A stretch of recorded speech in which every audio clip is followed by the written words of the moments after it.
from West Seattle Bowl here for the title matches of today's JBT event. Both divisions at once. In the handicap division, Samaya Gilden making her first JBT title match and getting her first strike on camera. That's a second frame strike after both she and her opponent Evan Doe got spares in the first frame. The handicap difference is 3. Evan's got the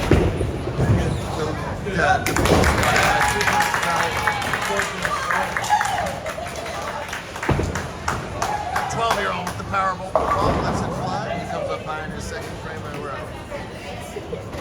A noisy fan club for Mason Mattingly in the scratch division. He's had a heck of a weekend already. He needs one more win to finally capture his first career JBT title, going up against another non-winner in Jack Huff. So 4 non-winners in the title matches. That doesn't happen very often on our tour. So 2 bowlers are going to win that very first title. Spare in the second for Doe. Mattingly working on strike spare. Leads by 2 in the third frame. Light hit on this slick Badger pattern. Still slick this late in the day.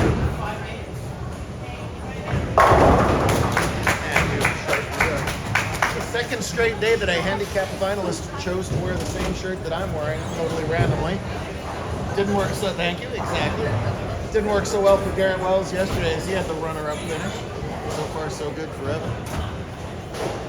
Samaya just won a semifinal match against her future teammates out at McPherson. Chelsea Ravenel had a fantastic day. They'll both be incoming freshmen there next year. Chelsea did her signing to start off today. She won the 29 jackpot earlier as well, and then had that third place finish today. Open in the third for Mattingly gives Hoffer an early advantage here. He caught by Spencer Dessart. Both semifinals were low scoring in scratch. Spencer left the pocket 7-10 in the 10th, while Mason shot 169 himself. That was good enough to beat Eddie Strange. Eddie had one heck of a wild ride at that point. He rolled a very late 4-pin to knock out Matthew Lennox in an earlier round. Girls, all the subdivisions done. Jacob Adams was your qualifying leader in scratch. He won the U17 title today, while Tamia Yeager swept girls scratch for the first time. She swept a weekend. That's surprising to me. I would have thought she did that before. This time beating Alina McDougall, who also had her college signing this weekend to Wichita. So action-packed weekend here. Hoffer looking for the double. Man, I thought that hit the 7-pin harder than that. It doesn't. Still need to spare that up to stay clean. Gilden, oh man! She'll take it, but you couldn't hit less of the headpin and still get them all to fall down there. Doesn't matter, it's a strike on the screen. She will happily take that. Badger, the longest of the animal patterns, 52 feet. This version has a little bit of hook on the back end, but not much as you can see, especially down lane there where people have pushed some of that oil, as Jack's ball never hooks there and doesn't convert the 7. Evan, the lone remaining Oregonian, he's a Pepsi champ down in Oregon, and he converts the 610 nicely. Mason's got a handful of second place finishes with us, but has yet to break through for that win. All the other 2 contestants have a bunch of titles, but they're on the WYBT tour. They, the Washington tournament club up here. Jack's got 3 of them, and Samaya's got at least 3 of them. She was unsure if it was 3 or 4. So even though non-JBT winners, lots of tournament experience. Mason, of course, from that Mattingly family, they do nothing but that for the last 100 years. So lots of genetic family experience there, if nothing else. And still will have to deal with that 310. Evan's proven he's a really good bowler, but he is also the best sticker yeller we have on tour. Tour-wide, nobody yells, "Oh, a sticker," better than Evan does. Up quickly at the 310. Oh, I thought he was going between it. I thought he was going right between the middle of them, but he very nicely converts that spare. He's clean through 5 frames, so he's got himself a nice early lead. Mattingly trails only by 1 because of the Hoffer miss spare. Can take a 9-pin lead with that strike working in the 5th. And he does. All that 2-handed power gets you the rev rate you need to get that ball to face up through the pins nicely. Perfect strike and the lead. So yeah, that lower, boy, the exact way she struck on the Brooklyn side, she almost got on the regular side that time. That's not the case. everything in but the 5 pin. Jack, a similar line, dropped that ball a little bit. Similar style to Mason. Looks like he's playing just a little bit left of him, even with that drop. Yes, you can drop the ball two-handed. In fact, you can easily drop the ball two-handed. That's, in theory, one of the things that prevented there from being two-handed and no thumb bowling for most of the sport's existence was you would just drop the ball. These guys have learned the physicality of making that not happen, and boy, he knows he missed the 7-pin in the previous frame, so he wanted to make sure it got over the left side, but curls by the 4 back-to-back missed makeables in trouble early for Jack. Ginormous thanks to that guy with all the hair back there, Joe Langang and his whole crew at West Seattle. They take such good care of us every time we're here. We sure appreciate it. That one's not going to get there on 52 feet. That one will. No! Man. Missed 2 makeables and almost come back with a pocket 7-10. Instead, the more makeable 10, but Jack's been a little shaky on these spares so far. We'll see. He did a little bit better on the right side. Jack qualified second for the 16-bowler match play today at plus 88 for his 5 games. Way behind Jacob Adams, but Jacob got upended by Eddie on his run to the Final 4. Nice spare from Smile.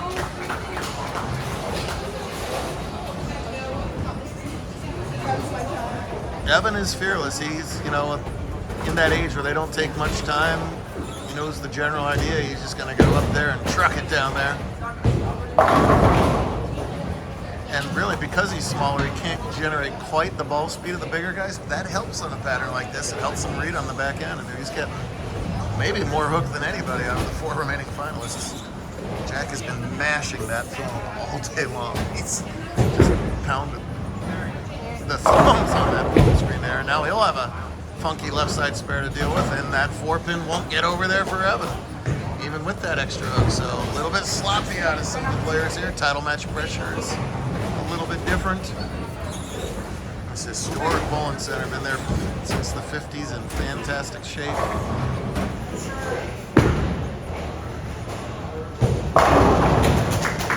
Another nice thing about the younger guys is they tend to recover quicker too. They put the error out of their heads and right back to the perfect strike. Tricky little left side spare.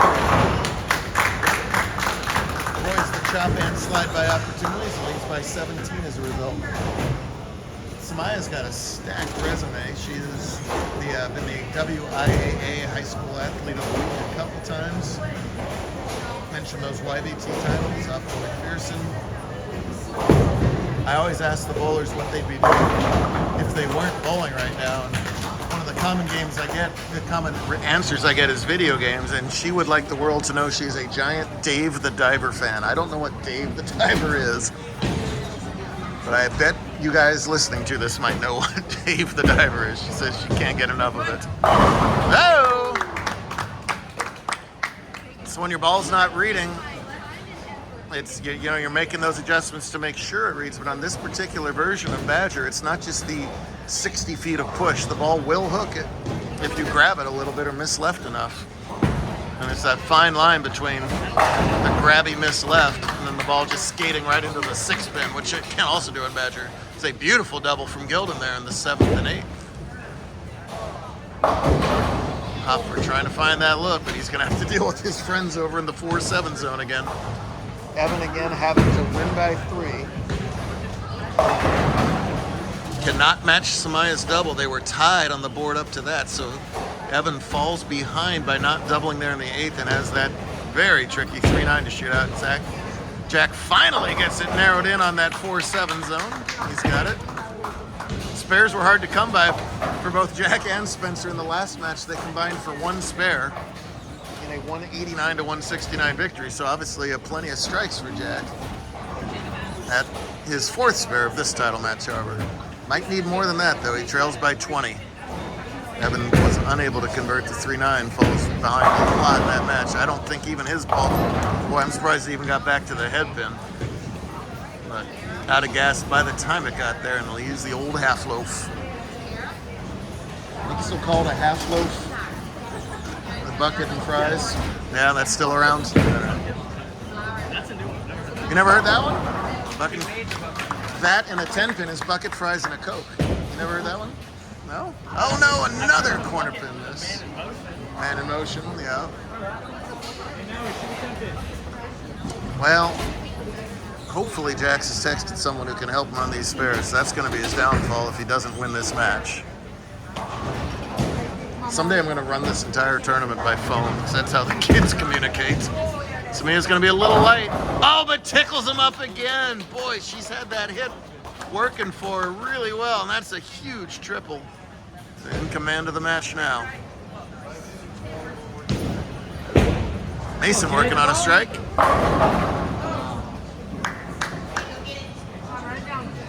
We worried at the start of the tournament, you know, people were using a ton of surface and playing 4th and 5th arrow.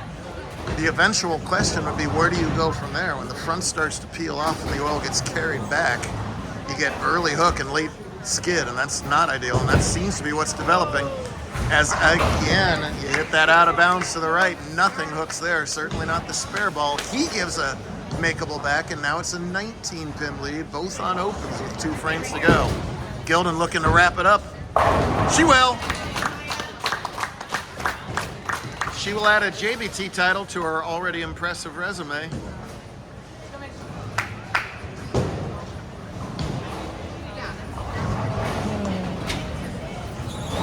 She'll be a bulldog in August. She bulldogs her way through this field. Capture title number 1. Who can just dig out marks in the scratch division? Oh, kid. That's Mark. With all this power these two-handers have, that's what I would recommend. Just get it down the first time. So I don't really want to see these second balls. Well, good. Samaya shows us how the Badger pattern plays there as the whiff to the left. Doesn't matter at that point. She's going to shoot a 200 scratch game. And that will be enough. Can Jack answer? Yes, he can. He has finished strong in his matches. He went the back 5 to take the win away in the previous round against Spencer, the non-spare game. He's got room for 181, and that's key because, as you see, Mason would spare strike for 180, so Hoffer can still pull this match out. 10th frame. 205, the final for Gildan. That's plenty. She's a JBT champ. Nice show from Evan here. Here's Jack's ball in the 10th. He's got a hook. Got a hook. Does not wheel. That should lock it up for Mason. As Evan gets the hit there. Well, the shirts, when you wear the director's shirt, they're good up until the title match. As Garrett will finish second yesterday and Evan will finish second today. I will not, if you email me Friday night asking what I'm wearing, I will not answer you.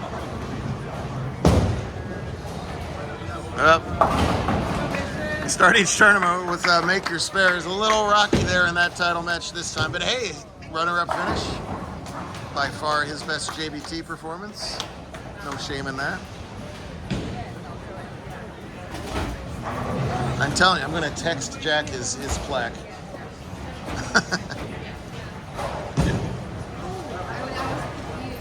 But finally, after a long journey, that is plenty. That is a brand new JBT champion. All right. So 300 game yesterday, a title today. Frank did well this weekend as well. There. Frank had himself an excellent weekend. Nothing wrong with that. What do you mean you're not Frank? Oh, Francois. Oh, merci beaucoup. I beg your pardon. Thank you very much. Might as well miss one more spare between the two of them. It was sloppy the rest of the way in scratch, but good enough. Not the way I wanted to go. Brand new champ this one, and brand new champ that one. And we had a blast at West Seattle all weekend long. Hey, Pahrump, Nevada, we are coming for you for the first time in a while. We'll see everybody there. Good stuff.